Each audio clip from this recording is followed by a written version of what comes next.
ఒకసారి ఏం జరిగిందంటే, ఏనుగ శుభ్రంగా ఏట్లో స్నానం చేసి ఇక ఏట్లో నుంచి ఇలా బయటకు వస్తుందండి.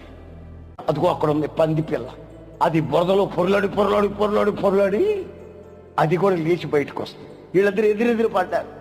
ఏనుగు దాన్ని చూసిన వెంటనే దాన్ని చూసి పక్కకు పోతుంది. ఈ పంది పిల్ల ఉంది అంతలో అంటది అందరిని చూసి, హలో చూసారా ఏనుగు అంత చూసి నన్ను చూసి దడుచుకొని భయపడిపోయి పక్క వెళ్ళిపోతుంది, చూసుకో నేనంటే ఎంత భయమో దానికి. అప్పుడు ఏనుగనిందంట, ఒక్క కాలు నీ మీదుగా పెట్టానంటే లారీ కింద పడ్డ కుక్కలాగా అయిపోతుంది. నీకు భయపడు కాదు, నీలో ఉన్న మాలిన్యం నాకు అంటకుండా నేను జాగ్రత్త పడుతున్నాను. ఎందుకంటే నేను కడగబడ్డాను. ఒకప్పుడు నీలాగా పొరలాడిన వాడినేరా, కానీ నా ప్రభువైన యేసుక్రీస్తు నన్ను కడిగాడు.